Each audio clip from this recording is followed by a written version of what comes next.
Mimic like a clown, no noses, all pages. Bagging, boarding Batman in the gutter like amazing storytellers. We some fellas, we some felons in the mazes. Acapella varicella, cause this shit is so contagious. Mouse on the summaries, compiling guide the show. While the cycle spitting knowledge on the Yeti like a pro. Beat the babble, we the rabble, don't step to the squad. We get active, and haters like a cephalopod. You don't like fish talk? Do you hate a tomato? We the cuttlefish killers, tentacles on the table.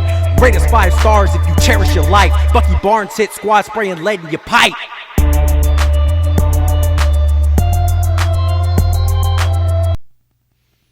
Hey everybody, welcome to another edition of Is This Just Bad? Is This Just Bad? The best podcast you never heard of. I'm your host, Professor Mouse, joined as always by the CV Cosmologist himself. Sleep deprivation. I'm here to test my might against my massive fatigue, and I'm losing. Let's talk about sleep. You brought it up, and, I brought it up. Oh, God. You brought it up before we started recording. I brought it up on the show. Sleep, let me tell you something about sleep. Hard to do, A. B, a lot more complex when you have a Fitbit. Oh. When they break down your sleep into like all the different stages and sort of variables of sleep and, you know, what constitutes healthy quality sleep versus non-healthy quality sleep and the types of lifestyle decisions that you're making that's fucking your sleep up. So tell me about your sleep. All right, Doc. This is so funny. Yeah, I've become a doctor of sleep. Yeah. Doctor Sleep. Which I have not seen and want to. Anyway. It's 3 hours long, Jesus Christ. I can't start it. I would imagine that like you just describing the Fitbit to me makes me anxious. Oh, yes, dude. It's got to be 1,000 times harder to sleep after you know that your sleep is being monitored and you're being graded on the quality of your sleep. I would never sleep again. Well, yeah, and then one time, man, I fucked up so bad that I took the Fitbit off. I was like, I'm going to get a fucking F-. I can't do it. I can't see that. So I took it off and I went to sleep without it. Wait, what did you do the night before that you knew the Fitbit was going to grade you poorly? What does this mean? Well, so here's the deal, and it is kind of scary when you know about it, but it's one of those scary things that's good to know. So one of the things that the Fitbit breaks it down into 3 categories: time asleep, heart rate, and measuring your REM versus your deep sleep versus your light sleep, and spitting out a percentage. And it breaks it down into a grade of 100, and the most weighted part of the grade is the actual amount of time asleep, which they give you a pretty accurate measurement of your real time asleep. Because if you remember back to high school and health class, even when you're unconscious, you're not always asleep. You wake up, and that's normal for people to wake up briefly during the middle of the night. And so it will say you were asleep from, 10 to 7, but of those 9 hours, you were actually asleep for 7.5. And so your body was in an awake state for an hour and a half, which is a freaky thing to even have exposed to you. How does it know? It measures based on a heart rate, like minor changes in your heart rate. Because when you're in REM sleep, your body is like coursing blood and stuff like that. People are aroused when they're in REM sleep. Like there's a lot more blood flow happening, and so the Fitbit is able to identify when your heart rate reaches a certain threshold that you are in REM sleep. It's also because it's more sustained, and it's able to distinguish that between routine tossing and turning, if that makes any sense. Sure. So it's able to spit that out, and that's the most sort of weighted version of it. And when people say you should get 8 hours of sleep a night, it's because I think they're factoring in you're not going to be asleep the whole time. Exactly. Yeah. So you want like 7 hours of like solid sleep.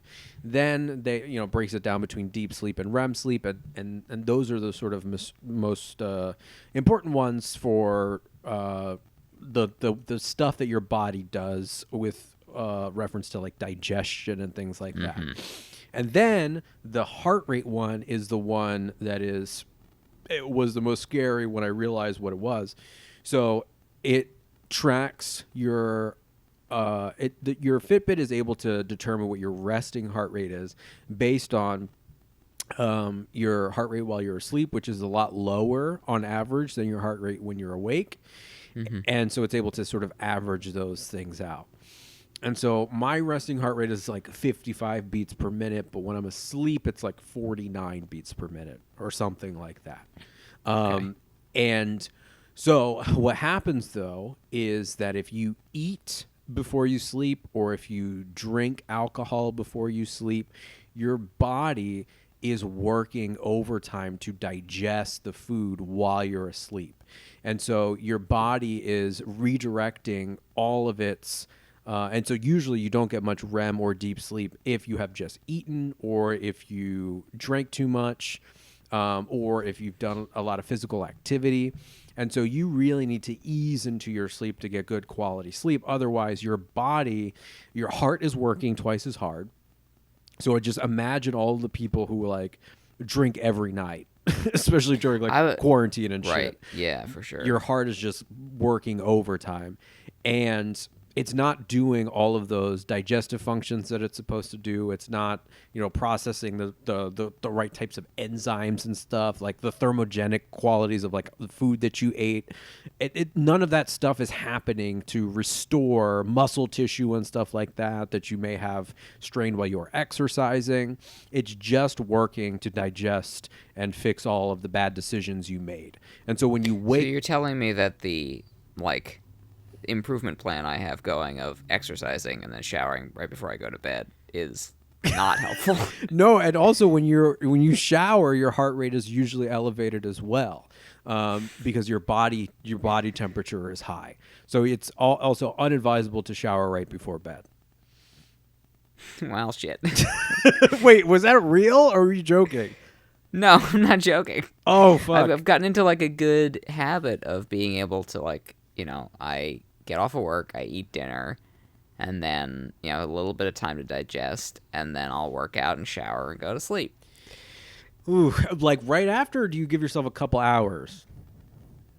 Definitely not a couple hours, maybe 45 minutes tops. Yeah, I mean, this is why people exercise when they have 9-to-5s right as soon as they wake up. Because it's... Yeah, I can't, trying to get up that early and doing all of that before my work day. Oh, I know. I know. And you're doing it anyway, I guess. But it's, especially with the work-life balancing, the root cause is capitalism here. Like, the work-life, trying to carve out some time to, actually spend with my spouse. Yes. After work. And then I'm always up a little later than I ought to be. But I'm not, if I were to try to work out and do all that stuff and rearrange my life, I'm not going to sleep anymore. I could still be up that late because work still ends at the same amount of time. Yeah. So the only way to do that, because you're now carving out time, I would see her less often. And yeah, that would be...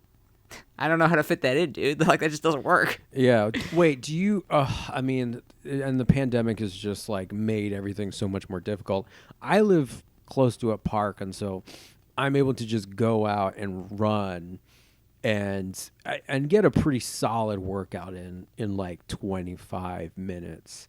And so back, pre-pandemic, what I would do is I would just go run in the park. I would wake up at 6 a.m., go run in the park, shower, get in the car, go to work.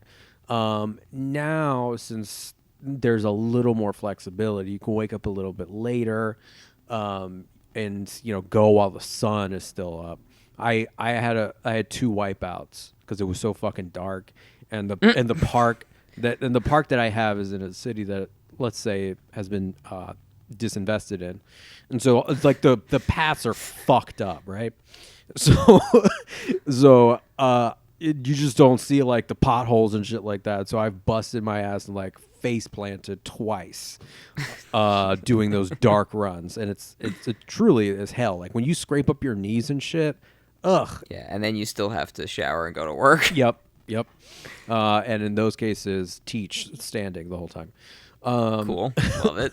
But no, Solid. so now I'm able to go after the sun comes up, or I'll just I'll just do it at like 5 p.m.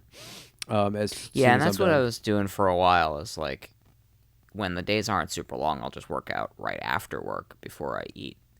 But when I'm in, we are in, despite very different industries and even sectors, I'm still basically teaching. And when I've got classes all day, I'm then really hungry. I'm not gonna work out. I'm gonna eat immediately. It's just we're just screwed. It's just not gonna work out. Yeah, I've been doing the food tracking on my Fitbit app as well, because I was like, there were so many things when I got this damn. It's really a curse, honestly. But like the amount of God, this is the one that's recently freaked me out. Is the amount of potassium people are supposed to get is like 4,700 grams or milligrams. And then I started looking at because I've been logging all of my meals into this app, and I had like 1,100 milligrams of potassium, like on average. Yeah, potassium's not something that's like naturally in all that many foods, right? It's really hard to get. Like really hard to get. And I was looking at videos of stuff and people being like, I eat a fucking bowl of prunes every day, and like fuck, because it's like that's one of that and iron is what a lot of Americans are really deficient in. But even before that, like I wasn't getting nearly enough protein, I wasn't getting nearly enough calcium, I wasn't getting nearly enough like micronutrients like vitamin A, B, C. And so yeah, I had gone pre-pandemic to a doctor and get all the blood work done.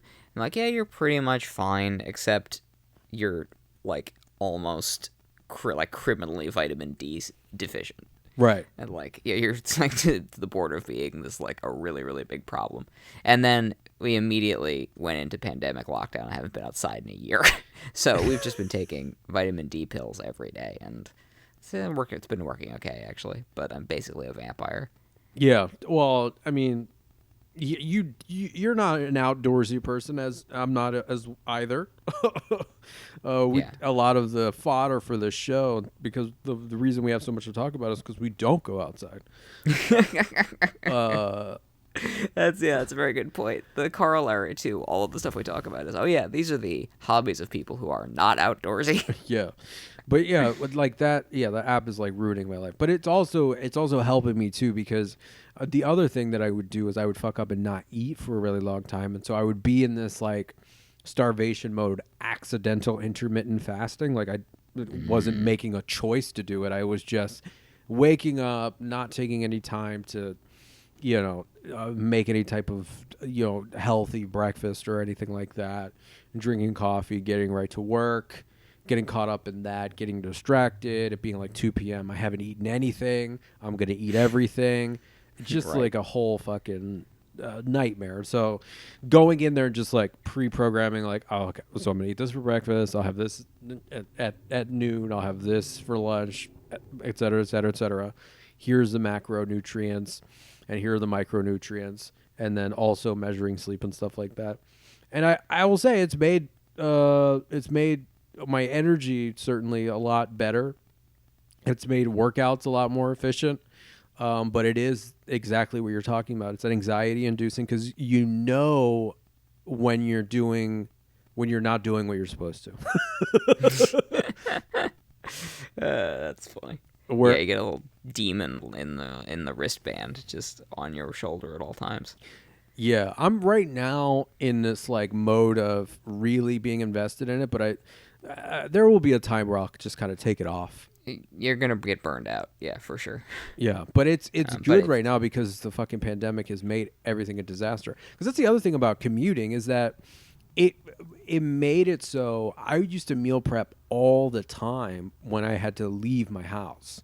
Because it's like, where am I going to get food? Like it was something that I had to factor into the calculus of the day, as opposed to I'm at home all day. This is where the food is.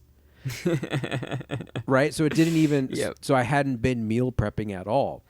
But what I feel like when I get back into an actual 5-day a week commuting schedule, it'll be like, oh yeah, you're supposed to eat before you go, and you have to take some food there, and when you get back, you'll eat again. Boom, 3 meals. I don't have to fucking have a thing on my watch buzzing telling me to eat. Yeah, I was reading an article about how the 3-meal American default really is entirely like a holdover from both agricultural work and then factory work, or mostly for the factory and corporate work. There, in fact, previously the agricultural work, it would have been like 2 big meals, Right. sunrise, sundown, basically. And so there's nothing inherent. Although we got into a whole like cereal industry, lobbyists telling you need 3 meals, it was more like, well, this is when you have time, and so you're forced into it, and the nutritional value or merits of that are not necessarily more or less than 2 big meals or whatever you have time for, as long as you're doing it consistently and actually getting nutrients and not forgetting to eat. Yeah, it's wild too, because now I've been looking at all these different ways that people are dieting. There's a diet called the OMAD diet, which is 1 meal a day, where you fast for 23 hours, and then you eat 2,500 calories in an hour. And so you designate like the hour where you eat food, and it's like 6 to 7 I eat food, and I have to eat 2,500 calories, and I do that every day. What? Yeah, it's bonkers. Like, it can't be. That seems nuts to me. People do it. If you go on YouTube and look at OMAD diet and see the kinds of monstrosities people pump out, it's like insane. God, your poop schedule must be just nuts and terrible on that diet. I mean, you must shit like. Well, I mean, you probably shit one time a day too, right? Where it was like a snake. Yeah. Yeah, you're just fucking dumping out. And then you realize like how much shit you eat that's just like useless. Like there's nothing in this pasta that's like useful for me. Which sucks. Yeah, it feeds my soul, though. It's a real problem. Yeah, it's like what I want to be eating. The stuff that you want to eat the most has nothing for you, which sucks. But it's really funny. Yeah. Then you have all these other diets, these fad diets. There's this guy on YouTube. His name is Will Tennyson. He's this Canadian kid, and he does all the fad diets and stuff. And he must have destroyed his metabolism at this point. He's gonna die in like 10 years. Well, the kid is jacked. Like he's jacked up, and he's like super ripped up. And I think I heard him say like what he'll do to prep for the videos is he'll do like his normal diet and be really restricted, because a lot of the diets that he does are like, they're fad diets, but they have taken the world by storm. And so one of the ones that he did, which was like wild to watch, but I couldn't look away, was the carnivore diet, where he ate just meat.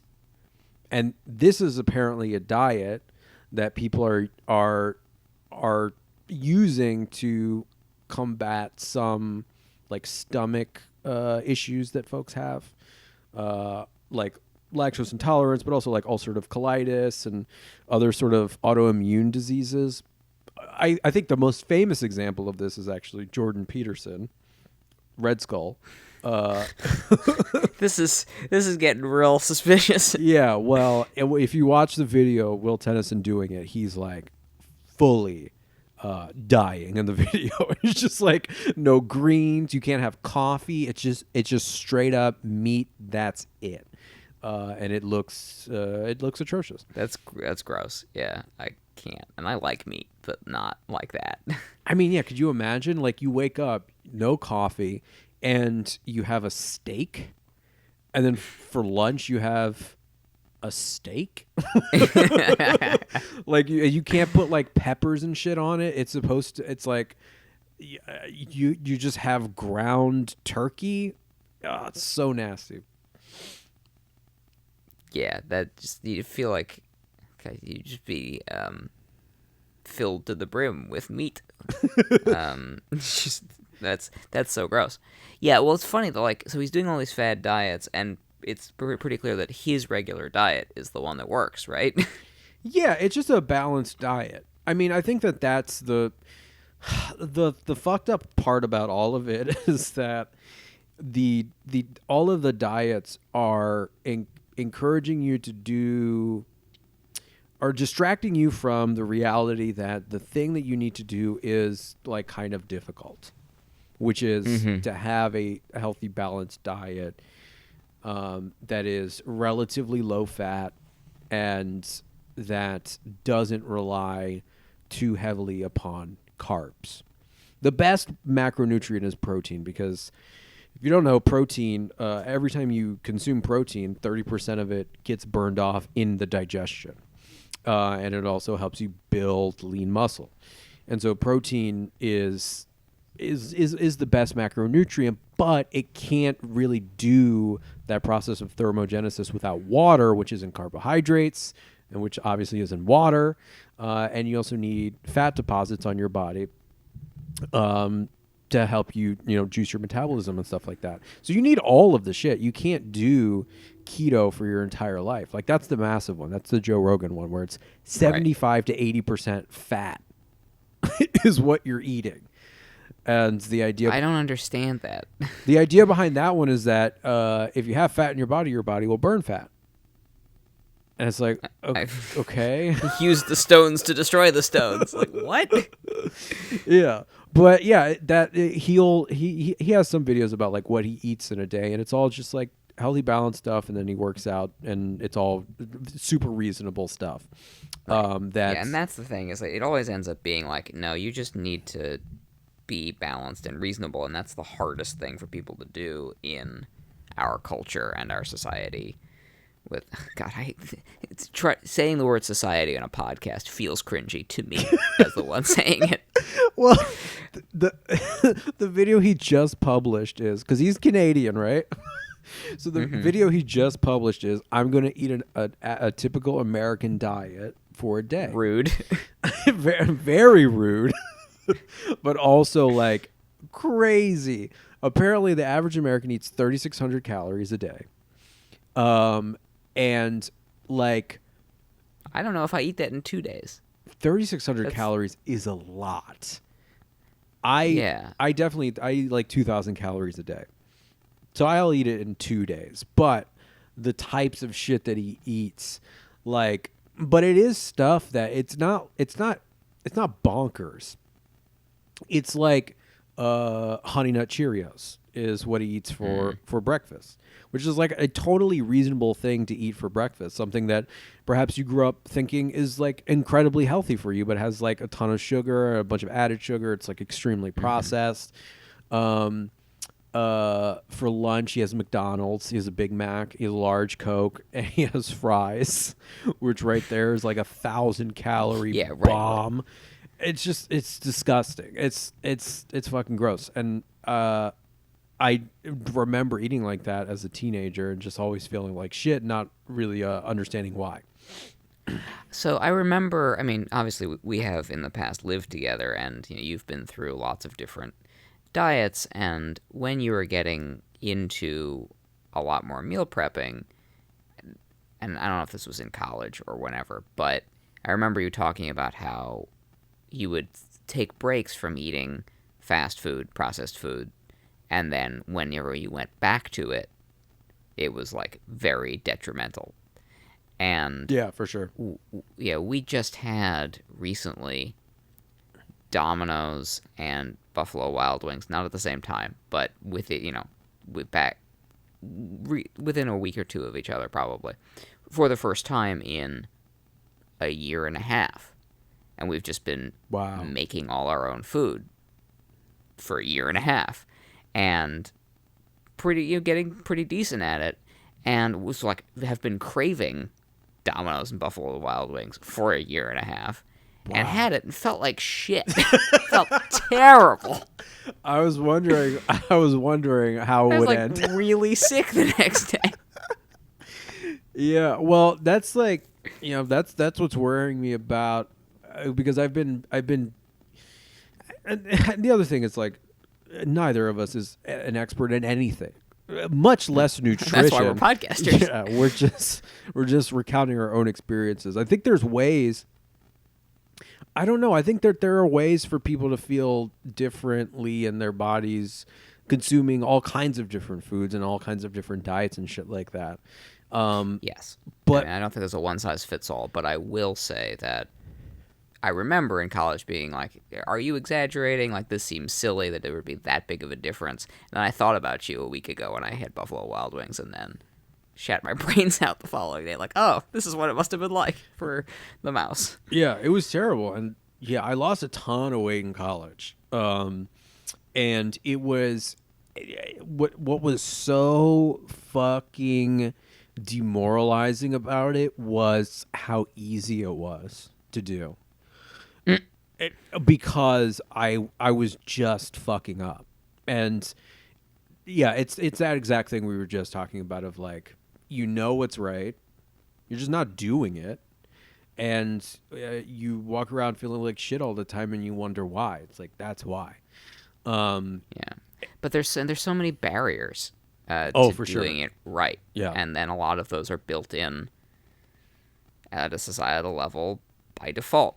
And it sucks. Yeah, it's fucking expensive. It's expensive. Like, yeah, I whatever, have access to even get this technology, to even get a Fitbit, to have access to a smartphone that has enough juice to even run these programs, and to understand, like, oh, well, I'm whatever, vitamin A and C deficient mostly in my diet, so I'm gonna go to the local Sprouts farmers market and get whatever, a $30 bottle of vitamin capsules to help me figure that out. It was all stuff that I for sure could not do when I was a teenager, for sure could not do in college. Like, that is all like a very privileged, it's a product of class privilege in a lot of ways, where you can do that, and where it is like, I don't have to, because the other thing is that a lot of times when you order fast food, I mean, me and my friends would do it all the time, is because it's fucking cheap. Yeah, man. It's so cheap, like crazy cheap. I mean, the dollar menu, fuck, dude. It's an old favorite. I mean, the McChicken, it's cheap and it's fast. Yeah, and that's all you got time for, and you certainly don't have money for anything else. Yeah, it's tough. There's a McDonald's right next to the high school I went to. Go there all the time. With $2 in your pocket, get 2 hamburgers. That's crazy. And then ask for a cup for water and fill it with other stuff. Yes, the Blockbuster rental plan of drinks. No, for sure. It's so funny thinking about a dollar menu. Like, we sound like we are 75 years old. Yeah, I mean, well, so, and yet the dollar menu is still basically a thing. It is. It's a little more expensive, but for the most part, yeah, you can get a good bang for your buck with $1 at McDonald's still.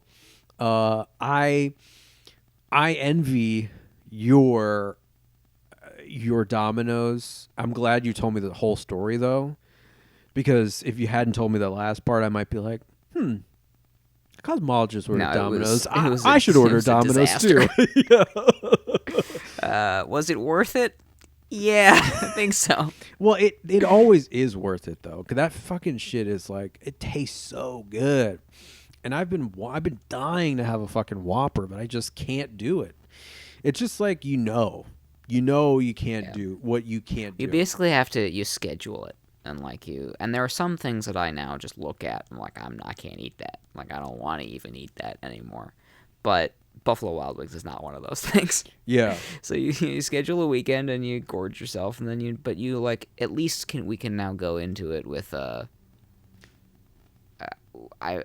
I'm doing this on purpose. I know the consequences and I'm prepared for it, and I have nobody to blame but myself, and I'm making a choice to have an experience. Oh yeah, for sure. That's gonna happen. In like 2 weeks. In like 2 weeks, where I'm definitely not wearing my Fitbit to sleep that night, because there's gonna be all assortments of stuff. But at this point, it's not gonna be my teenage indulgences. It's gonna be more adult indulgences, fancy pizzas and fancy pies and shit like that. Yeah, no, we'll get real fancy. And just like, oh my god, eating the fuck out of all that stuff. But speaking of adult shit, this kind of does tie together, because you mentioned Blockbuster. I got a little shook. Not sure if you heard this news. I don't know if it's real or if it's bullshit, but the the boxing event that changed my whole life. Oh yeah. The Triller event that happened that was just wild. So the company filed a lawsuit in California targeting individuals and websites that streamed the fight illegally and are threatening to sue them to the fullest extent of the law, which is a $150,000 fine. Okay. I did pay for it. Unfortunately, and I'm willing to say that, despite the litigious nature of Triller, I did pay for it, and I regret it. But from this lawsuit, I think I have some cover.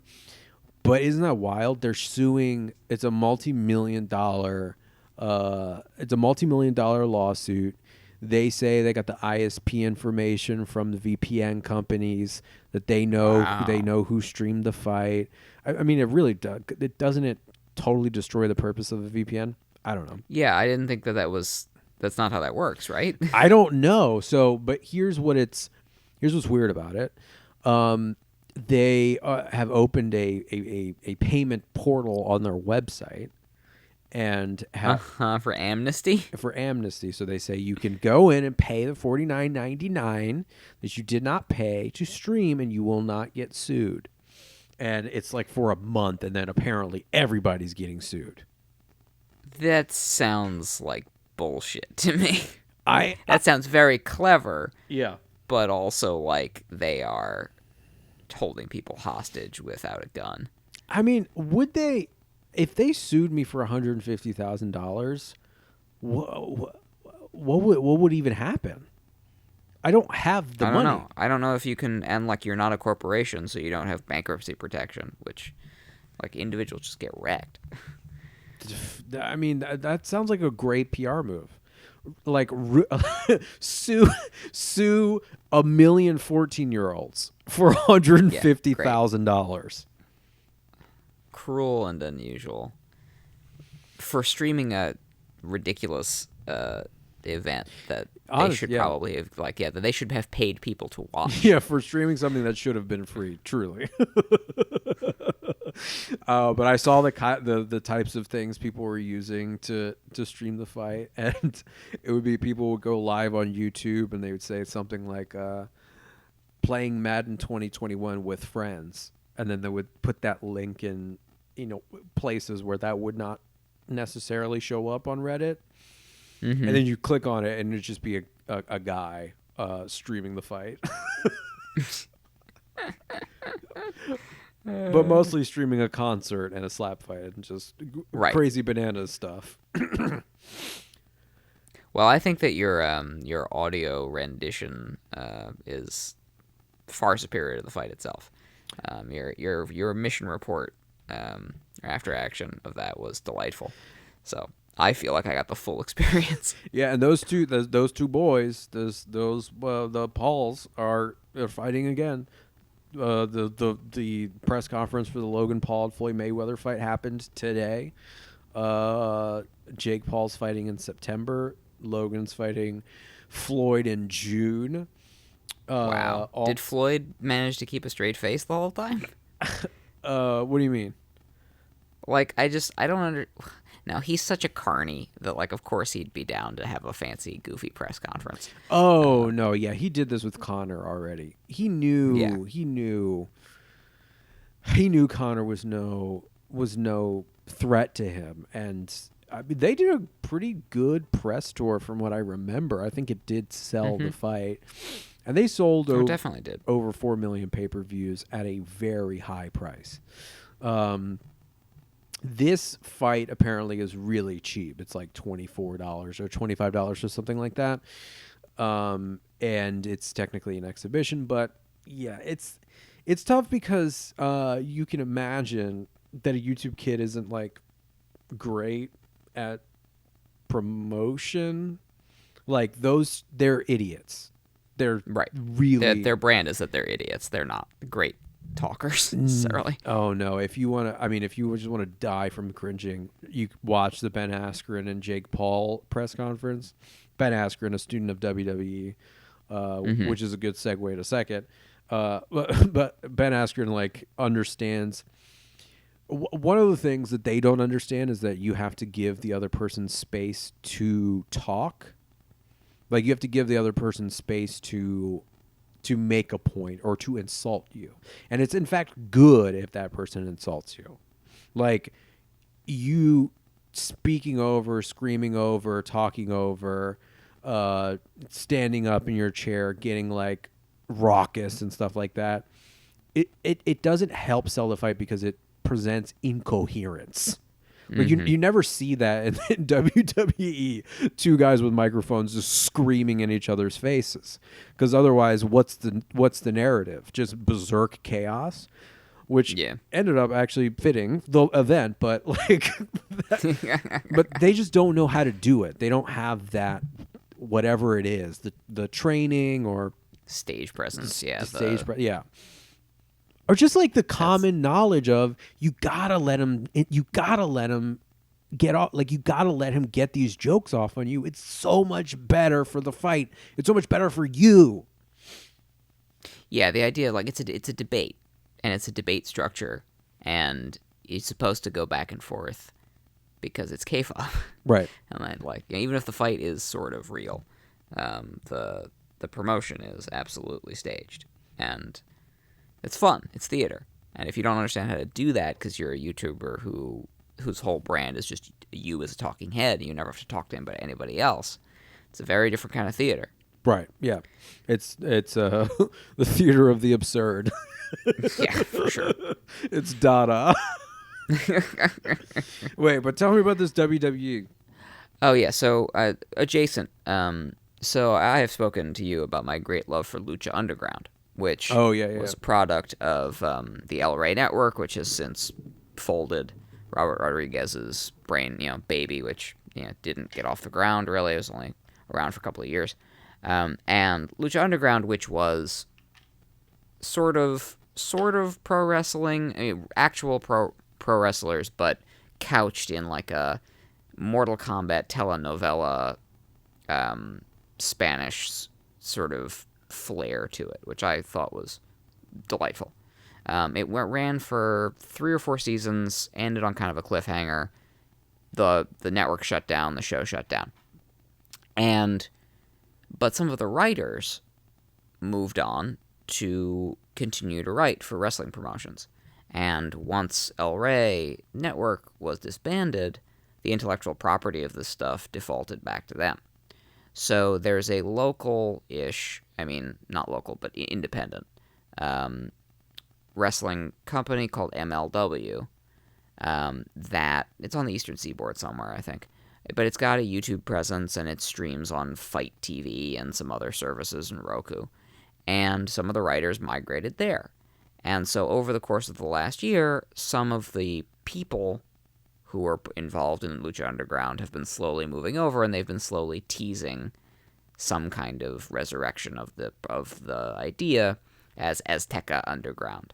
And with culminated this week in a in the return of Dario Cueto, who's like Spanish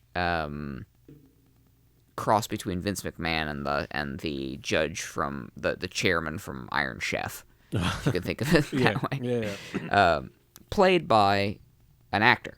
Like, he's not a wrestling personality. He's just an actor who got hired to be Dario Cueto. He's been in movies. He's fantastic.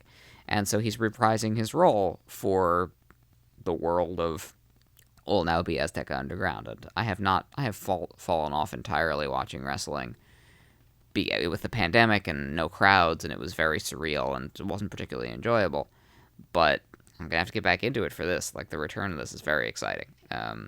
That is. So I'll let you know how it goes. Wait, cool. So you haven't. How do you do it? Because I also fell off of like following mixed martial arts and boxing because it was so weird. But I kept up like by just reviewing cards afterwards, so I just knew where everybody was at. So I was doing that for a while, and then the blog that I followed kind of shut down because it was revealed that the writer that I had enjoyed for a long time, was basically Joss Whedon level, super creepy. And people finally came out and took him to task, and he got fired. But the website kind of folded around him. And some of the writers that I liked moved on to other things, but that plus I tried to keep up with New Japan for a while. One of his people on his staff, when he got fired, moved to a different website. She's great. Wrote some stuff for New Japan. But that is harder to follow when you're not able to watch it consistently. I had other things I wanted to watch, and WWE, went down into like this deal with Saudi Arabia, and that was, I mean, Trump's already in their Hall of Fame, and Vince McMahon's an asshole, but there were just a couple of steps too far, and then either firing people or forcing them to work during the pandemic. It's like, I can't watch this stuff. I just can't anymore. So the only reason I know about this is because Google's AI knows that I really love Lucha Underground, and just in like the suggested reading cards in the Chrome browser, started randomly giving me notifications about MLW. I'm like, I don't watch MLW. I don't know what this is. And then there was like, every time there was a little hint about they might be bringing Lucha Underground back, Google started showing it to me. And of course, when you click on those, it learns and shows you more of them. Wow. And so by accident, I like trained Google to keep me up to date about this Lucha stuff. Wow. Yeah. Wow. And everything's going to come back. Nothing's ever gone. Truly. Yeah, we're at that point, I think, where nothing is ever gone. Nothing's ever gone. What is dead can never die, which is a great segue to Mortal Kombat. Yeah, I guess. So, whoa. I mean, this film, what a tale of extremes Truly. in so many facets of the film. From the choreography, which I thought was great, from the acting, which I thought was superb. Oh, God. One of those is definitely a joke. Can you guess which one? Yeah, to the world building, to the story, to the costumes. There's so much going on in this goddamned movie, yet not that much going on at all. Yeah, the stakes are, for a world-defining tournament, very low. So yeah. What stuck out to me about this, and I think that I do now really need to rewatch the 1995 original, not the sequel, but like we can put it on in the background. We'll see. What strikes me about the original was, I mean, at a very basic level, there's an actual tournament in that. Yes. And it's a very strange choice to kind of sidestep the tournament structure. And it felt very like, oh, we're going to do something different. It's going to be like clever and gritty. And I sort of like the idea of the Outworld bad guys are such heels that they've been trying to sabotage these tournaments for years so that they never have to fight one-on-one. They never have to fight for real. But there's something gratifying about, Kari Hiroyuki Tagawa. Let me find his name again. The Shang Tsung from the 90s. Kari Hiroyuki Tagawa, that's right. Mm-hmm. Just sitting in the background on a throne, watching people beat the shit out of each other, and being able to say, finish him, and flawless victory, and it feel like, he's a dastardly villain, and it makes sense that he's throwing shade at these people, as opposed to characters having to say that to themselves. Right. Which is just it's just very silly and very forced. And so I like tournament structures. I like tournament arcs. I liked pieces of this movie a lot. Right. But that is a very odd choice to be like, it's a Mortal Kombat, and we're not doing a Mortal Kombat tournament. Okay. It is everything about this is baffling, honestly. This movie is wild. So I'm also a little foggy. I played those video games and was like supremely unaware of the mythology of Mortal Kombat. Didn't know it was a thing. I suppose there are books and other types of so what's interesting about the mythology of Mortal Kombat is that it has evolved over time, where there wasn't really a mythology initially. I mean, if you ask the creators, they'll be like, yeah, we were thinking about this the whole time, and we, were obsessed with Chinese and Japanese mythology, and we were trying to put stuff together. But it was, we need to find justifications for palette swapping this character again. Let's draw something up. And as it got popular, they then started building out the world. And it's become this multiversal, ridiculous, comic book style time travel bonanza thing. It didn't start out that way. Friend of the show, Chris, was kind of walking me through because he's very invested in this stuff. And specifically, there's like a mistaken identity soap opera thing with Sub-Zero. There are multiple Sub-Zeros in mythology, where there's a first Sub-Zero who dies, and then it turns out that and Scorpion has this massive rivalry with him and that's, they played that in a version of that in the film, where they're rival clans. Sub-Zero kills Scorpion's family. Scorpion rises from hell for revenge, and then, in fact, oh no, that's not the actual Sub-Zero. It's a different guy who becomes Noob Sabat later, and then there's a heroic, different version of Sub-Zero. Why is that? It's because people thought Sub-Zero was sweet. And so they wanted to be like, well, he can't be evil, so we'll have a different Sub-Zero. But, that was just a retconning that stuff. So I don't think that there was a plan initially, but it has become this incredible twisting, turning, extended mythos in the last 15 to 20 years.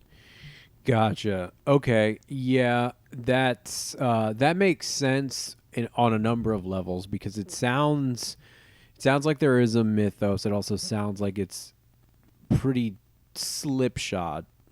Yes, that's a great way to describe it, which is why nobody's powers fit together in a cohesive whole. It's just like, this dude's a fire demon who's also a samurai. This dude's aerialist, and this guy's a random stage combat dude who doesn't know the tournament's real. And here's a lady with knives. So It's just like, we want to do cool shit, and then we'll, after the fact, try to knit it together. Here's where I think the movie, this is a crystallization of what I think the movie is like. Not that it always focusing on the wrong shit. So Liu Kang, what piece of his character design do they really focus on establishing at the end of the film? He's got fire powers. He can summon a dragon. Yeah, well, yes, that is true. But what part of his character design do they drum up through showing his entire relationship with Shang Tsung so much?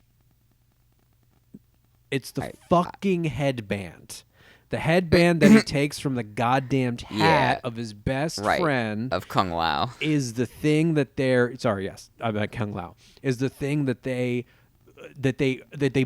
trace his whole arc for. So when Liu Kang gets ready to go, what does he do? He puts his headband Puts on the headband. Yeah. That's not what should be happening. We should be building toward the goddamn fireball. That's Right. He just has a fireball that, and even the fact that Kano, and we'll get to Kano in a minute. Kano is the worst part of the movie. Really? Because I thought Kano is really is dangerous. Like, so talk about Kano right now. Kano's dangerous because Kano's Deadpool-esque fourth wall breaking is at once, I thought, very funny, but also, are you trying to be a parody of yourself? He's too annoying. Because if you are, then Kano's there to like, but Kano is like pre-inserting Mystery Science Theater into your movie to make fun of your movie before they get a chance to. Yeah. Why is he there? Yeah. I don't know. I thought he was hilarious, but I'm confused. He's too annoying. He's way too annoying, and I think that the film doesn't do a good enough job at explaining to me why they didn't murder him. No, truly, like honestly, because when he got the eye thing, no good, no bueno, doesn't matter. You know why? Because he gets killed by a regular person. Like, Yeah. he's never good enough in the movie to be in the movie. He's just there to make fun of everybody in the movie and to make fun of the movie. The character is baffling. I think that I like Josh Lawson. I like that actor. He was in a show called House of Lies, which was on Showtime. It was Don Cheadle's show. He plays one of the account executives or whatever the fuck they are. And he's a good comedian as well. Like, he's done improv comedy and shit like that. And so I think he did a good job, but I think the movie was just so confounding in how they used Kano because it never, ever was evident to me why these characters ever trusted him or needed him. Because I would understand if they were able to unlock his like superpower and it was like great, but he has one laser beam. Mm-hmm. And it's not that good. And you know he's going to betray you because he's an asshole. And that's the only thing you know about him, to be honest, is that he's probably going to betray you because he's an asshole. So that was so weird to me. That entire movie, I was like, what are they doing with him? Yeah, like they need him to get to Raiden's temple. But after that, like, we've established that people just gruesomely get murdered in this movie as, like, the theme of the movie. Right. So why didn't you gruesomely murder him? I don't know. Yeah, that character, I think that it was Josh Lawson's performance was such that as they were cutting together the movie, they just wanted to keep more of him in it. I think that's right. I think that's absolutely right. And here's the corollary to that. You wouldn't know it from this movie, and part of it is the introduction of a new character, but Liu Kang's the main character of Mortal Kombat. Yep. Like, he's supposed to be the brave hero that we care about. Yep. He's the one with the rivalry with Shang Tsung. He's the main protagonist. He and Sonya Blade and Jax are like, and Johnny Cage to a lesser extent, are like the heroes. And Liu Kang is deeply annoying in this film, and also a side character. Yeah, Liu Kang is... it's confounding. He is so far into his development, but they characterize him as being like bad at fighting, like not that good yet. And it's like, yeah, like the leg sweep thing is funny, and there are a lot of like, oh yeah, that's from the game, but that was the most meta, and it's funny. Oh, where they were spamming, where he just spams, yeah, right, he's spamming Kano with the leg sweep. Very, very funny, but he seems like kind of a dork, and I'm wondering if it's the reason I brought it up now was I wonder how much of it is a response to Josh Lawson's performance is very funny, and this guy's performance as Liu Kang is very bad. and so we're going to continue to remove his scenes and play up Walson's scenes instead. I think that because the prototypical Liu Kang is Cole Young. It's like Louis Tan's character. And I was like, why wasn't he just Liu Kang? I don't understand. I thought he was going to be Liu Kang. I was like very confused by the introduction because as soon as they cut to Louis Tan's character, I'm like, it's Liu Kang, and then they call him a different name. I'm like, it's not Liu Kang. Well, maybe it'll be revealed that was his birth name, or he was removed, and they keep drumming up his superpower. I'm like, is it going to be fire? And then when they get to the desert, you see Liu Kang, and you're like, oh, no, what? Yeah. I want to talk about his superpower also, his arcana. So here's the thing. Of course, I'm now going to obsess about this world building that I clearly care more about than they do. But the idea of truly, here we go. Buckle up. So the idea of the Arcana, I think, is really neat. Of this through line of you're unlocking your potential, and because it's Mortal Kombat and everything's really gruesome, it is tied to pain. So, and this theory works like 3 or 4 times, and then it totally breaks down, and that's what pisses me off.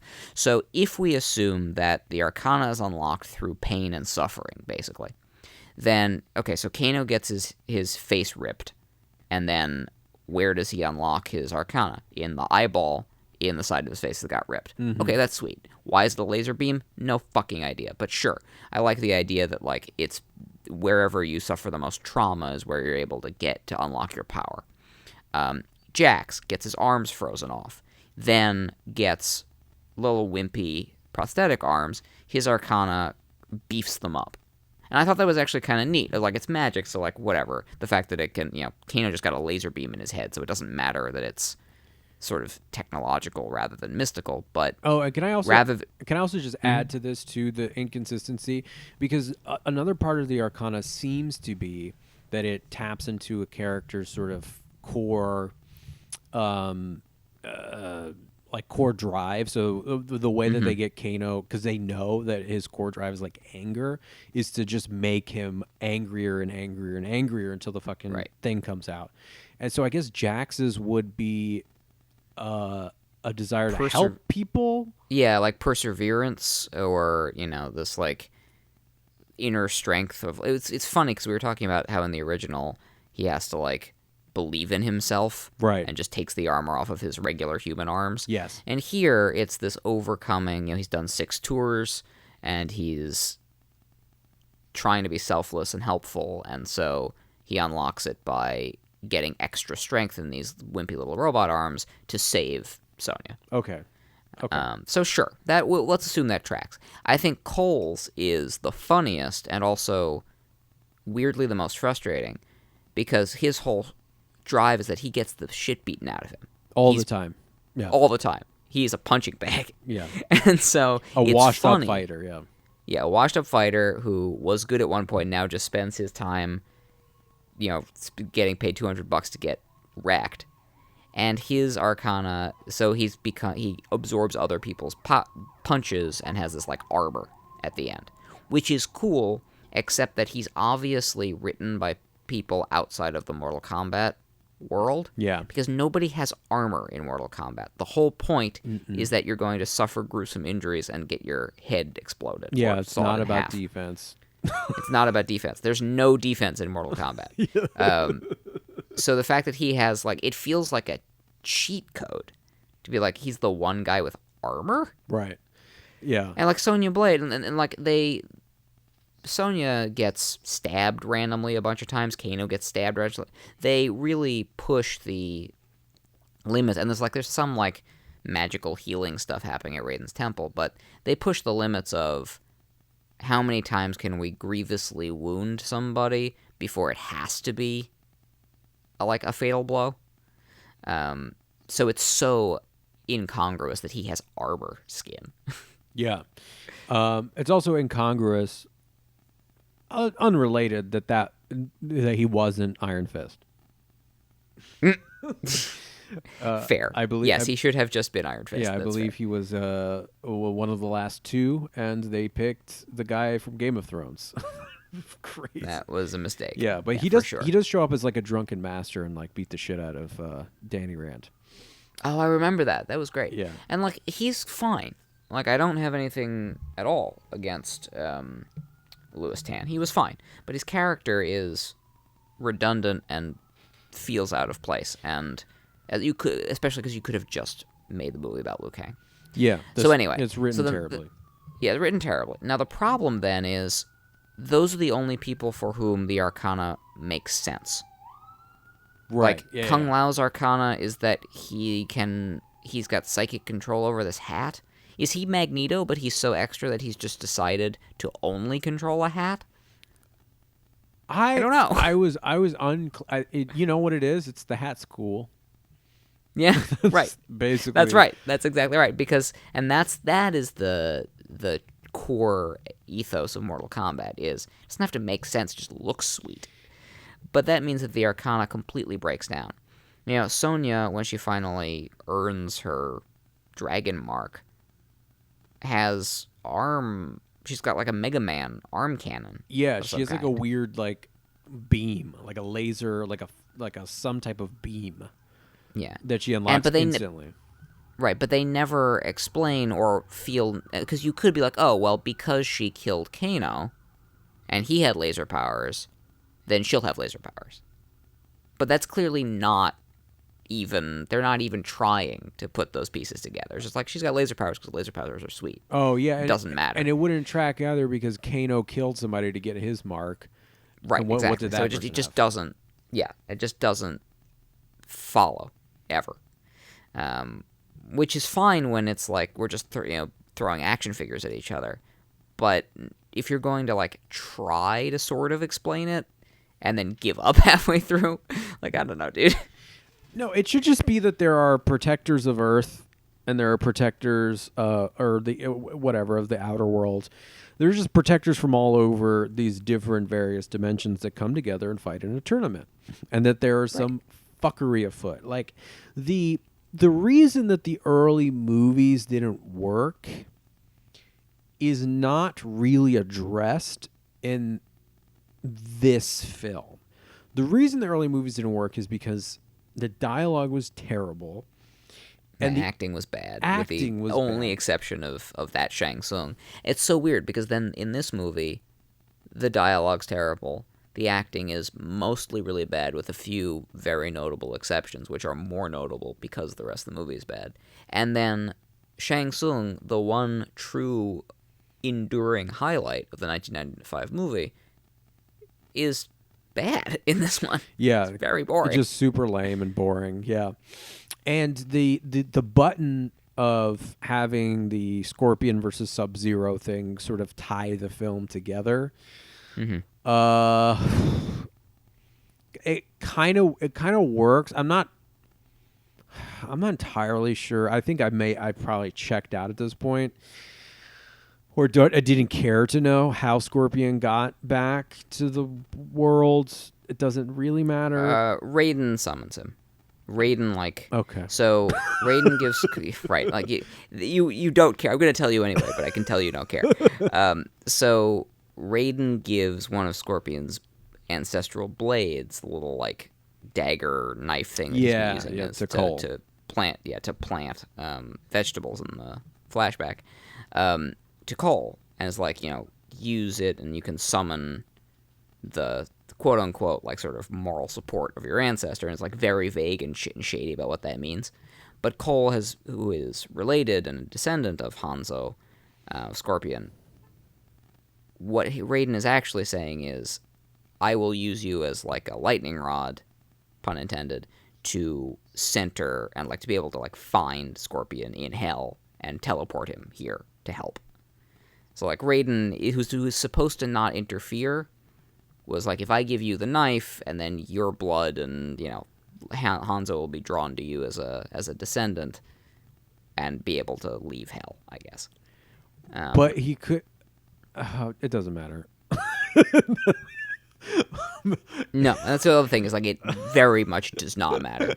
It seemed like slightly, like, convenient that it happened that way.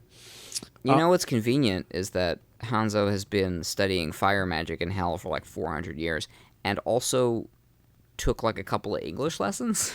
Right. Yes. This was the point I was going to get to was, why would he say that? Why would he say get over here?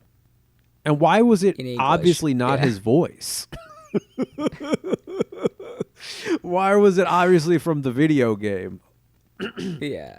And he's so cool. So Maul made a good point, and this is the thing about this movie, and this is the curse of this entire franchise. This franchise has some really, really sweet ideas. And it is obsessed with indulging the dumbest ones. Yeah. Where, it's very excited about showing you all of the way human and human-adjacent bodies can get reduced to piles of meat. I was pleasantly surprised at how well I tolerated the fatalities, with the exception of Kung Lao hat sawing that harpy lady in half. Yeah, who was that one got to me. that one was good, but it was also like her whole character arc was that she flew around and then got murdered. She didn't do anything in the movie. Maybe she said a couple words to Shang Tsung. No, I don't think so, because Cabal is like, oh yeah, her screech is real attractive, lol, lol, as though like if you hear her voice, your ears will bleed or something. They made an interesting choice, and I think part of the reason I was able to stomach it is they made sure that all of the most gruesome fatalities were done to bad guys who were not entirely human. So, like, Kano rips the heart out of a big lizard. Kung Lao saws in half a harpy lady. Jax, I guess the guy with the hammer is basically just a big dude with a hammer. But with the exception of that, when Shang Tsung kills Kung Lao, it's spooky, sucking your soul. So it's not gruesome in the same, totally anatomy lesson way that Mortal Kombat seems to love so much. Yeah. So they made that was clearly a choice to not victimize the normal humans, and that was certainly made it easier to stomach. But the problem with this movie is Scorpion and Sub-Zero are awesome. Their actors are great. The flashback to Japan was, I guess it is, I think I don't know if he's in China as a Japanese expat, or if Bihan goes and hunts him down in Japan, because Bihan is Chinese. Anyway, their rivalry is fascinating. The fact that Hanzo comes back, decides to call himself Scorpion. He's clearly had 400 years to think about the name. It's a cool name. He's very cool. He's got fire powers now. The immortal rivalry is awesome, and it's a good idea to bookend it. The problem is that you should probably just make the entire movie their story. Yep. Because the rest of this shit is dumb.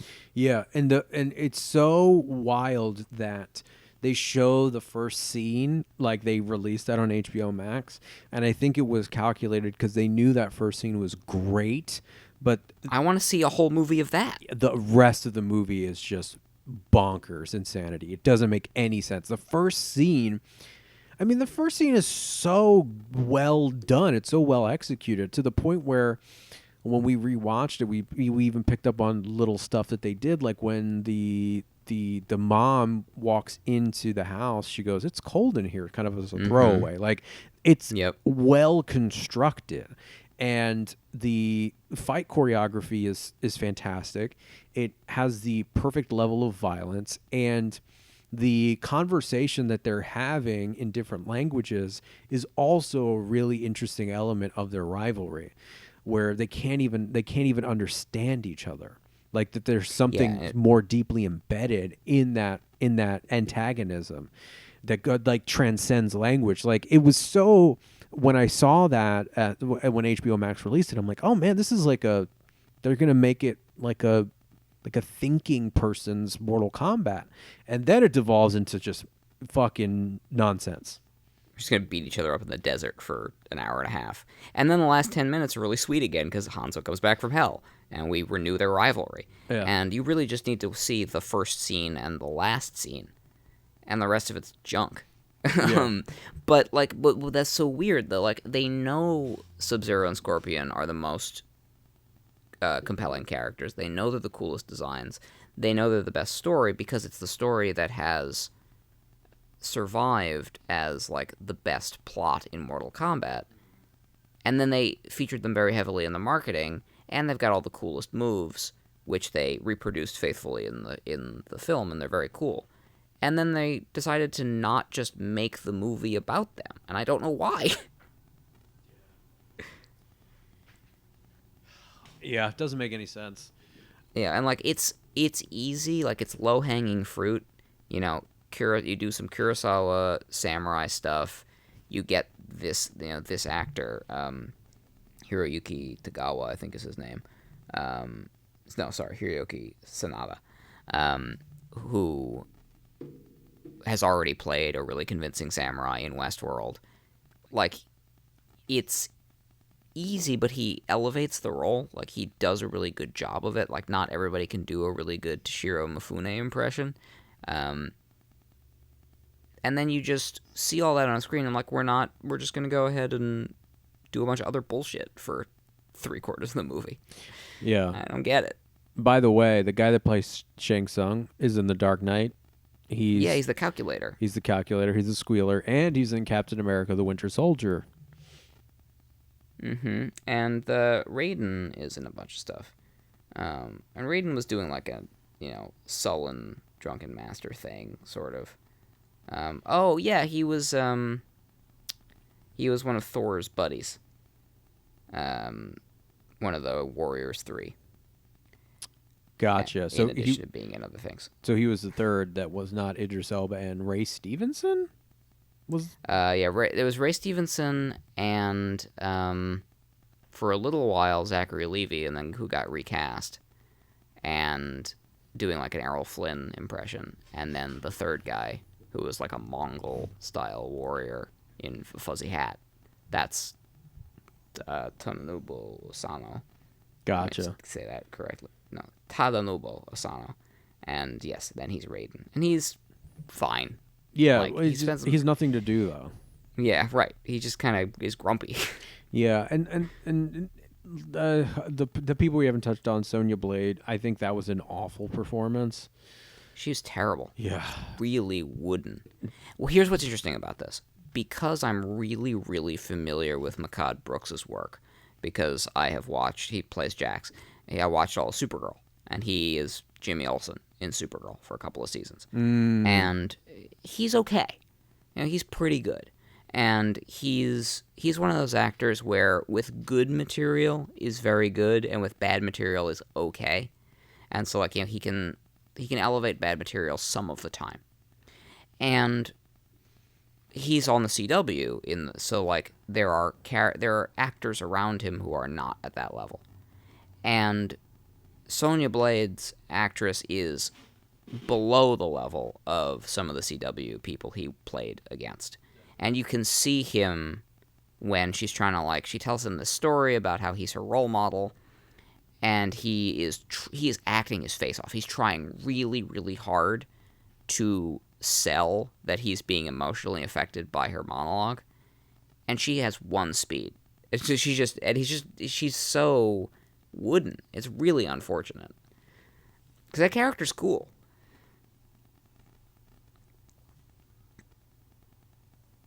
I don't think originally. She eventually gets powers, but for a while her power is knife.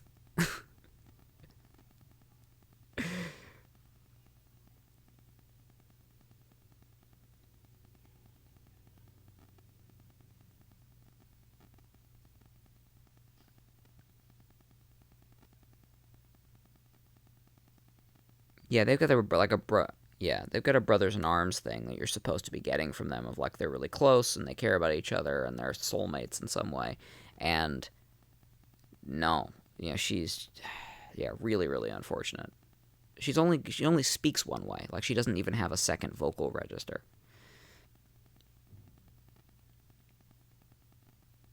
Yep. That's exactly right.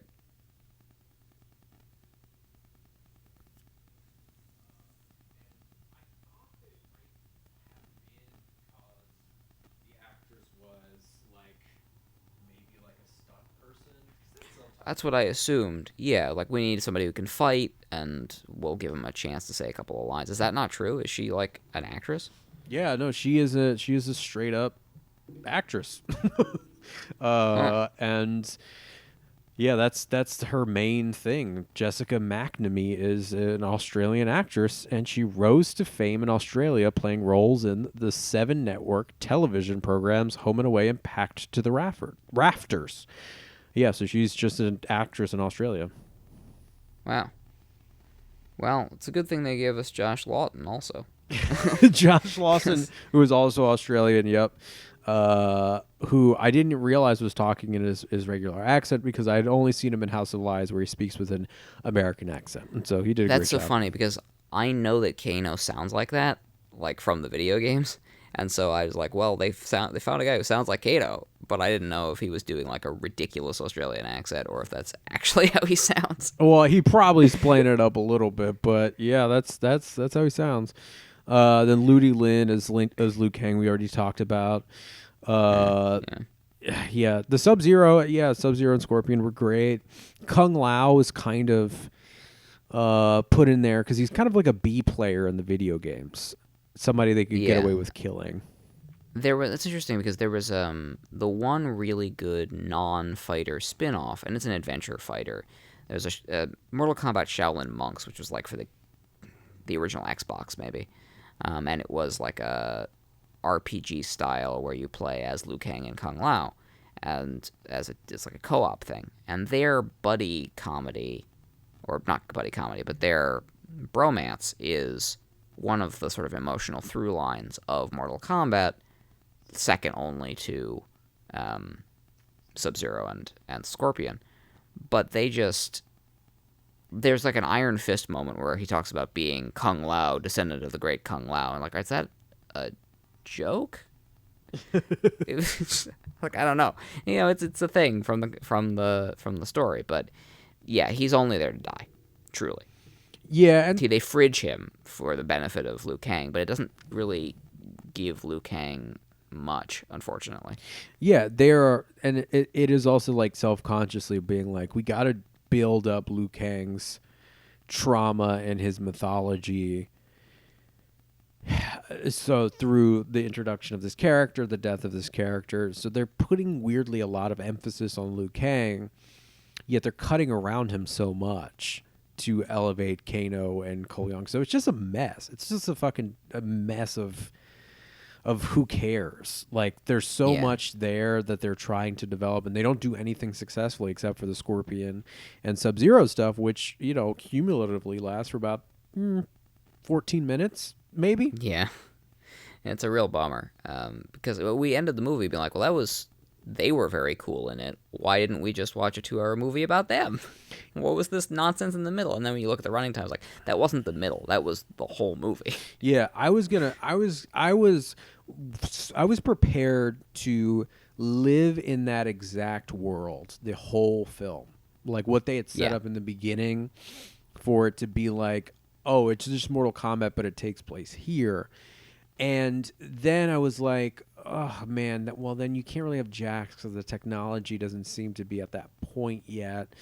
And so maybe they can go through worlds and stuff like that. Like these characters can travel through worlds so that we can have more time spent in this environment.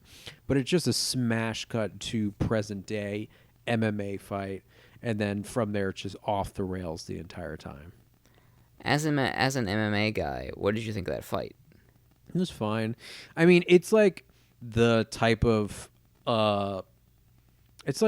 Rocky bullshit. It's like stuff that doesn't, like his corner or his sister was in his corner and kept being like, throw the uppercut. It's like, okay. Yeah. That's the solution to this problem, which is you are getting your ass beat. No uppercut's going to save you. Yeah, right. But then it comes into play because it's movie bullshit. But yeah, for the most part, the choreography looked way more natural than MMA usually. There were some weird positions where, and I always often call this out in WWE, where it's like sometimes the submissions are so ridiculous where the person who is being submitted or is in danger, all he has to do is get up and kind of walk away. I remember that happening a few times, but for the most part, it was good. Cool. And the fight choreography was good as well. Like, the fight choreography was, I think, it was good, but it was just all the framing of every fight was terrible. Like, when they invaded Raiden's temple, at that point I realized, oh, there's not going to be a tournament. Like, they're not going to go into an arena with a raised platform and fight, and we're not going to see a bracket, and none of that's going to happen. It's just going to be this. And I think that, weirdly, that does everyone a disservice. The fact that they're like, oh, we'll be very clever and have Raiden teleport them to different stages, sort of one-on-one. You're doing too much work to be like, oh, look at a clever, like, naturalistic way for us to get to different locations. Like, no, just fucking do the tournament. It's fine. It's better that way. Yeah. Because you give them,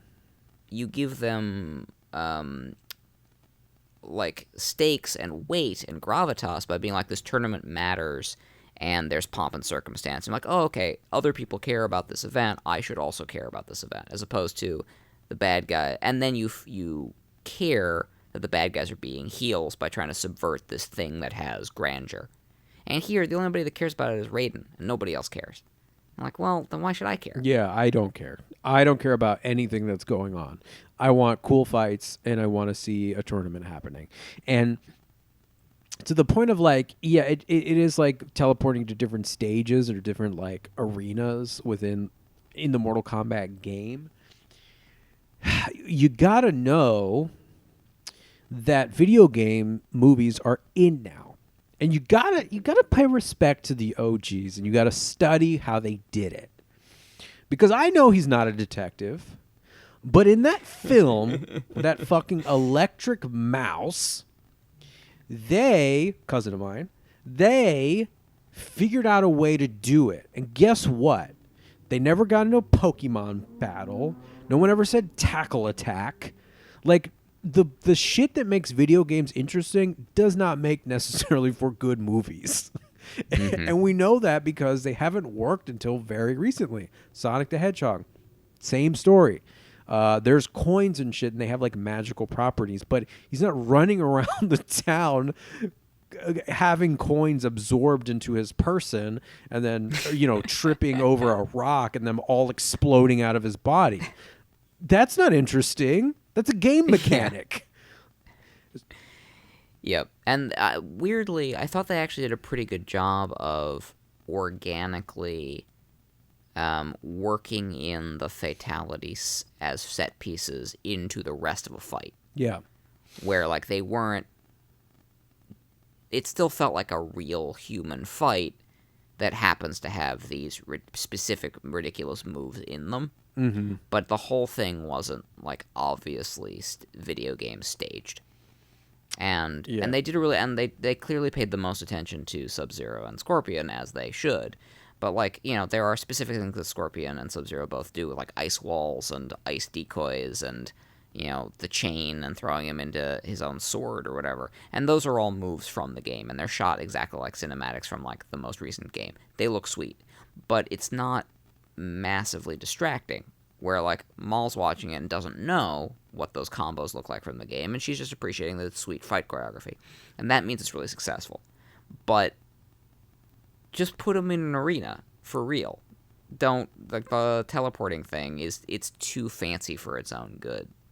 Yeah, and the stuff that works where it is a filmic representation or filmic interpretation of a video game feature that doesn't necessarily translate to screen is in that first scene where he picks up the gardening hoe and he turns it into the scorpion that comes out of Scorpion's arm, because that thing is ridiculous.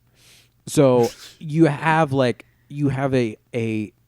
thing that captures the essence of it, that makes sense, that is also like a talisman that can move across the film. And that's the most successful interpretation of that. And even they're like, because he's got the mark, then when he dies, he disappears. And you know what those video game characters do when they die? They disappear in very unnatural ways. And Shang Tsung does that too, where he's a master of weird teleportation magic, and so Sub-Zero and the others, they're dead, and they disappear into smoke, because that's what video game characters do when they die. Like, their bodies disappear when they're dead. And so that was an effective filmic representation of that without, like, harping on it. Yeah, and I also like that it hurt Sub-Zero to make ice out of his body because it probably would. So yeah, it seemed maybe the first scene was a reshoot or something. I don't know what the fuck happened because the tone feels like it's a totally different film. Yeah, the tone shifts so drastically into like everything here makes sense, but it's not like a Christopher Nolan version of Mortal Kombat where like nobody can do anything, where like he needs to construct a gadget, a suit to have ice come out of his body. It's like no, there's supernatural, there's magic, but it seems like what they're doing is being like, oh, there are limitations to what he can do with this. So he can summon this, but he's going to hurt himself. So there's a cost there, and that subsequently makes the fight a little more fair. Between him and Scorpion. And his fight with Jax, again, like the movie peaks 20 minutes in and then comes back at the last 10 minutes when Scorpion returns. But his fight with Jax, very cool. Yeah. He's like the summoning ice to wreck the city block that he's invading. And that's the kind of stuff that's the Detective Pikachu thing of take these video game mechanics that you're familiar with and then apply them to a wider open world, which is something that you don't get to see in those games. Yeah. And that's interesting. I'll tell you the moment the movie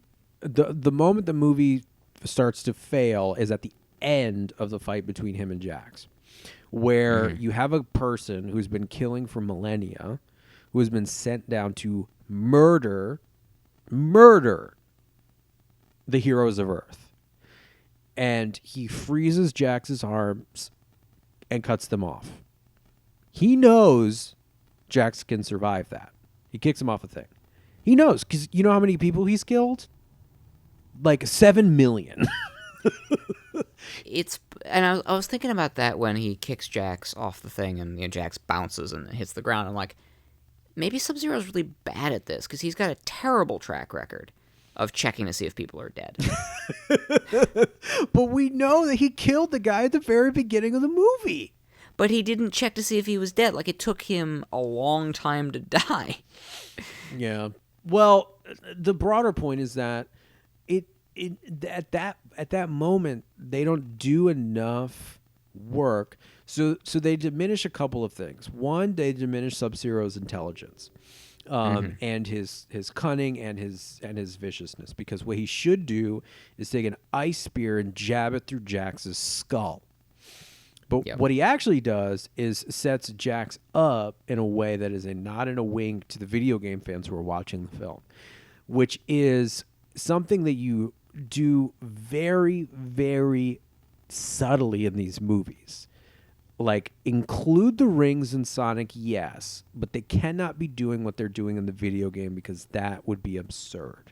So we got to figure out a way to get this man's arms chopped off without sacrificing any narrative coherence. And they don't bother in the movie to do any of that. No. Except for the first 7 minutes. Right. And, like, the last 7 minutes where Scorpion's involved and everybody else is. And because even Scorpion, who's totally ridiculous when he comes back, is like, he manages, that actor's very good, manages to play that off. And his dialogue sounds cooler in Japanese, so that helps. But, like, okay, he's been in hell, and he learned fire magic while he was there. Sure. I buy that. Yeah. But weirdly, I buy that, and I don't necessarily buy the, like, Kano's got a laser eye because reasons. Yeah, in attempting to explain why these characters have these powers, they just fuck it up. They might have made it worse. If he had just had a laser eye already, I would have bought it more. Well, yeah, that's exactly what it is. It's like, yeah, but it's also like Kano has an implanted laser eye, right? It's like and I expected that he's like a part cyborg, and it was very weird to me when he got his head scratched by the lizard. I'm like, oh, okay. he's gonna get a cybernetic replacement. Jack's gonna get a cybernetic replacement. It's set in modern day. They're gonna have like a sci-fi element where there's some company who's aware of Mortal Kombat and is willing to juice these fighters to keep Earth from falling into the hands of Outworld or something. It's like, nope, it's just magic. I'm like, oh, Right. why? His magic robot arms. What? Well, I mean, I think it's time for the Rotten Tomatoes review. Yeah, let's do I it. mean, we got to do it. Yeah, it runs the gamut. So the audience score is a 55. It's rotten, but That's lower than I expected. sorry, wait. The tomato meter is 55. The Okay. audience score is 86. There it is. Yeah. Yeah, and they've done this thing where now they do a critics consensus and they do an audience says. So a consensus of what the audience is talking about. And evidently this did not get review bombed by people who love Zack Snyder's Justice League. So the critics consensus is largely for fans of the source material, but far from fatality flawed. Far from, it's a very, very stressed pun. Mortal Kombat revives the franchise in appropriately violent fashion. Maybe. Am I dying to see the next one? I'll have to see the trailer. Yeah, how much do you love Johnny Cage? It's really, really hinging on, like, you wanting to see Johnny Cage. Oh, and guess what? A bad actor playing Johnny Cage? No, thank you. Like, Yeah, because right. that character sucks. Like, that character is a fucking turd. And if That character's so weird to me. Like, quite literally, he's a legitimate stuntman, but who does movies and doesn't know that Mortal Kombat's real until he fights for the first time. And it's like, oh, this guy's actually trying to kill me. I'm not on a film set. And then has to, like, fight for real. right. That's a very stupid character. Oh, he's terrible. And he's also like, wait, that's the one that's coming in the next movie? Like, that's the next Defender of Earth? He's an actor. He's not good at Yeah. fighting. Like, you know No, that he's a parody. he's- I don't get it. you know he's pretending in those movies, right? This is what Raiden has to deal with, these fucking idiots. Right.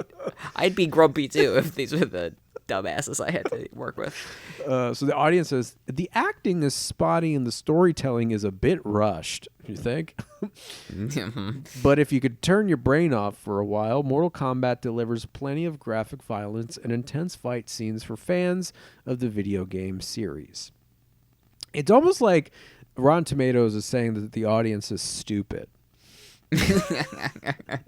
Which Well, yeah, I'll take that. fair. It's funny, like, I was thinking about Godzilla vs. Kong and this movie, Yeah. where they are both patently ridiculous. They are both the thinnest of narratives to get us to a couple of fight scenes. And Godzilla vs. Kong manages to do that brilliantly. Yep. Because they didn't And try I to think- explain the psychology of the monsters. Yep. Yeah, and they didn't explain, but like they explain sort of how Cog gets the axe, Right. which is like the kind of Arcana thing, but it's all so nuts. Yeah. But they also aren't. They are also actually taking themselves very seriously, and weirdly that helps. Like the entire thing's absurd, and they know it's absurd, and they're having fun with it, but nobody in the movie specifically points out that it's stupid. Right. And I think that's an important difference. Where, like, I thought Kano was funny while I was watching it, but the campy... Like, if they'd gone the Adam West route and made everybody very earnest about Mortal Kombat and had an actual tournament, it might have been endearing. As opposed to being like, lol, we know this is dumb. Yeah, Well, there's nobody in Godzilla vs. Kong following the characters around telling them how stupid the movie is. right. Exactly. Which is an interesting element to add to your film. So some of the critics, Roxana Haddadi from Polygon says, "Go for broke violence has always been a core component of Mortal Kombat, And this reboot succeeds because McQuoid, the director, and his team remember that and have the self-awareness to acknowledge it. Sure. Yeah, I guess. yeah, there's like, a lot I of don't- violence. That's the thing is like that to me is Mortal Kombat's obsession with the wrong things, where it has some really interesting story beats, but it's like, no, I'd rather obsess over this person getting sawed in half. I'm like, I don't care. And like I'm also maybe not the target audience for Mortal Kombat. Like I love Right. dumb like multiversal tournaments, but Mortal Kombat's always been about, but we want it to be as gross as possible. I think that's stupid. Yeah, but I think we are the target audience with like dorks. Like that's what these movies are for, is like dorks. They're like video games. Yeah, but and it's shit. very, it's it comes from a very specific kind of dork from the 90s who loved gratuitous violence in a way that, I don't know, we like our violence a little artsier than that, maybe? Yeah, and there's some of that in here. I don't know. There's a real warring tone in this film. Yes. Let's see who else. I think this one's kind of funny because it's like decontextualized from the rest of the review. Oliver Jones from Observer says, within the movie itself, it feels like there is comparably little at stake. That's so true, though. Yeah. Like, despite them trying to be like, if they lose one more tournament, Outworld gets to invade Earth. Like, that seems like a big deal. Yeah, it's like, who cares? Why don't we have a planetary defense force for that?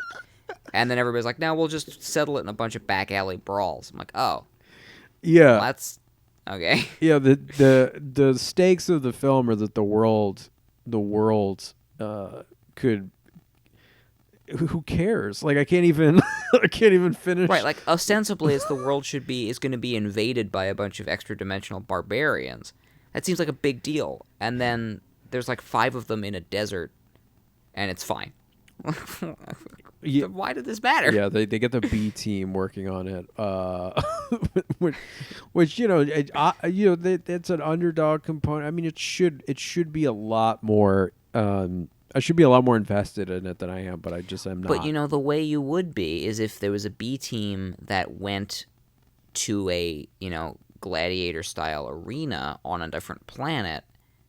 If it was like Space Jam, where like you are Right. obviously out of your league, and like it's the fish out of water thing, and then you're like, oh wow, the odds are really stacked against them, as opposed to, yeah, they've got powers maybe, but you're all pretty much just beating each other up in a parking lot in Arizona somewhere. Yeah. I mean, yeah, this movie is like the film version of a parking lot in Arizona. Like, that's what it is. Richard Lawson from Vanity Fair says, it serves two masters poorly, operating as both junky fan service and alienating introduction to those looking to try out a new universe. That's also true. Like, what is it? What's going on? Yeah, when in that little scene where Sonya's explaining the history of Mortal Kombat, if that's what you want to call her, a 30-second monologue, there are a bunch of pictures of other characters from Mortal Kombat, and it's like, yeah, if you know the roster of Mortal Kombat, you recognize Kotal Khan. And and somebody name drops Shao Kahn later. But if you don't know, that doesn't mean a damn bit of sense. Yeah, it looks like Berserk lunacy. Like, it looks like a bunch of Right. photos. Like, who gives a shit? And that scene, man, that character is so bad in this film. It doesn't make any sense. No, it's a real shame. Because she's supposed to be doing all of the exposition and, like, tying the whole movie together. And she's supposed to have a, like, redeeming sort of aspirational arc. Why you'd aspire to be a Mortal Kombat champion or get marked with a dragon, I don't truly understand. But, like, that's supposed to have emotional stakes for her. Mm-hmm. And it just doesn't. Yeah, and it doesn't have any stakes for us. And also, it's like, do you have a computer? Why is all this bullshit on the walls? Yeah, Just so much like trashy movie stuff in this but this is the type of movie that causes you to question everything. Like, why is this happening? Why is that happening? Mm-hmm. Why is anything happening? Oh God. Okay, some of these are terrible. I'm not going to dignify them. Richard Roper from the Chicago Sun-Times. One might reasonably surmise longtime fans of Mortal Kombat would have a better time playing the latest version of the video game than watching this origin story. Honestly, I did kind of want to play the game afterwards. Yeah, that's fair. Where I'm like, this is not that good, but it does remind me of Mortal Kombat. Which is sad. This one, I wonder if you agree with this. Alonzo Duralde from The Rap says, I was entertained by Mortal Kombat more often than I wasn't, but I can't guarantee that I had the kind of good time that the filmmakers intended to create. I think it's putting a lot of assumptions on. Like, I don't know what the filmmakers intended. Yeah. But I'm the first part of that, did I like it more than I didn't like it? Yes, I did. I finished the film and went, that was pretty sweet. That was stupid, but pieces of it were very sweet. And, like, we finished, especially because Scorpion's back at the end of the movie, like, we finished on a high of, That's wow, true. that guy's awesome. I want a whole movie about Hanzo. Yeah. And then you break that down. It's like, well, I could have just had that, but I didn't. But, like, I always thought Sub-Zero was very cool in the games, and I never liked Scorpion. I thought there's just, like, too much going on. It's like, he's a ninja, but also he's got the arm thing, but also he breathes fire, and his face is a skull sometimes, but sometimes it isn't, and he's a demon. Like, what the fuck is going on with Scorpion? And I walked out of this movie being like, Scorpion's the coolest character in Mortal Kombat. Yeah. And I also have an emotional stake in him. That's that cool. I never expected to have. So. Yeah, I did like the Scorpion stuff. But I think I was more frustrated throughout the film than I was enjoying it. This is, I think, controversial. Matt Singer from Screen Crush says, it does look mighty good. It looks like shit. Yeah. I mean, the movie does not look good, but also, like, that's not why you watch it. I mean, the blood looks fake, but it's like it's reaching that sort of fever pitch of, like, almost surrealism, where it's like it doesn't matter what it. I mean, because when a character is shoving a garden hoe into somebody's skull and blood is coming out, it doesn't really matter what it looks like.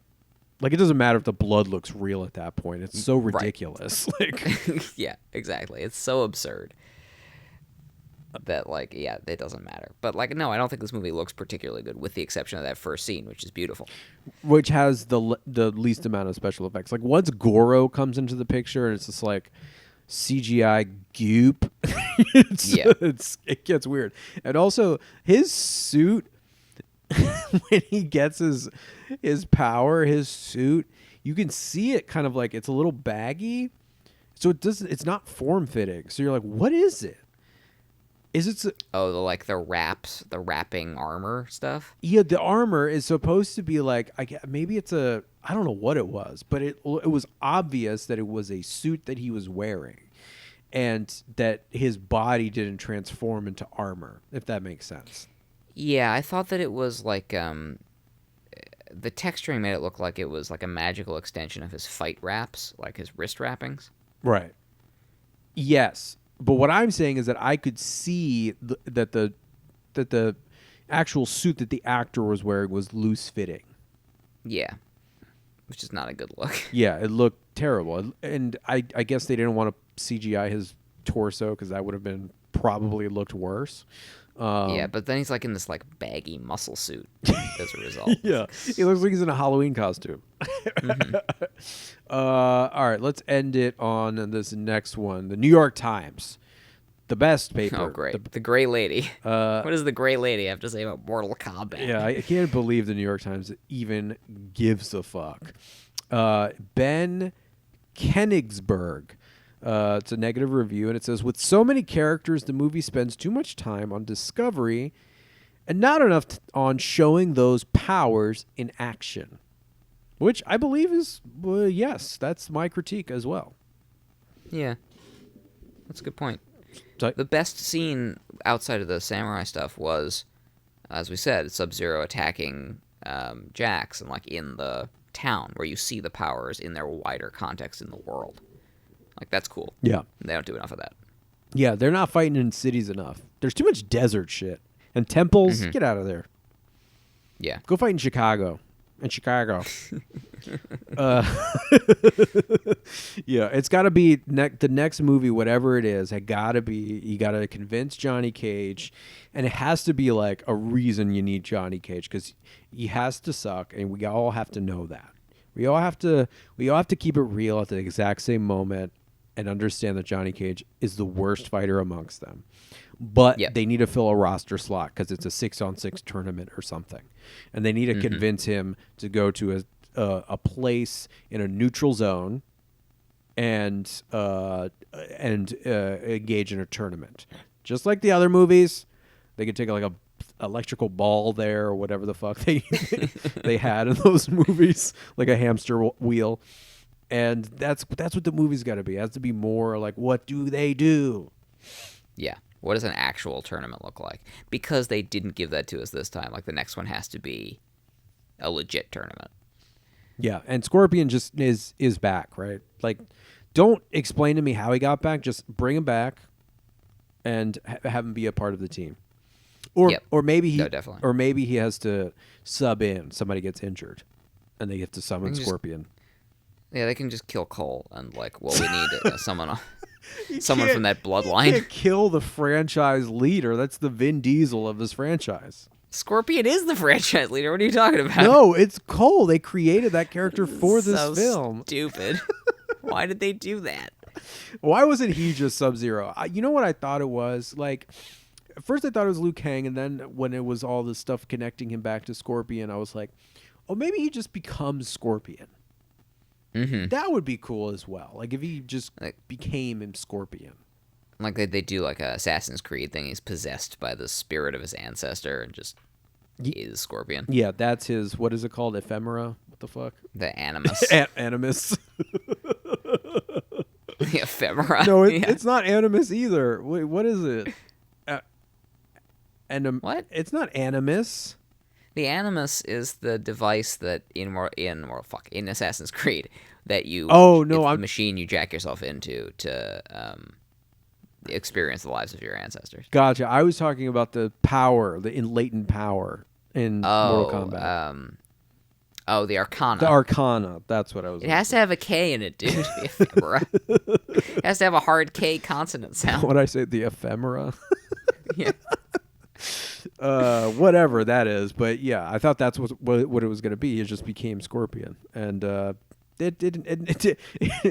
Any of the stuff that made sense, they didn't do, and to me, that's also why this podcast doesn't work. Well, that'll do it for this episode. We'll be back unlocking our ephemera next week on Is This Just Bad? Is This Just Bad? Follow us on Twitter, Instagram at Is This Just Bad. Email us at isthisjustbad@gmail.com. Follow the Cosmologist on Instagram at Sergeant Bucky Bear. That's SGT Bucky Bear. And follow Maul on Instagram at Mad Maul Cosplay. We'll see you in the next one. Bye. Is this just bad?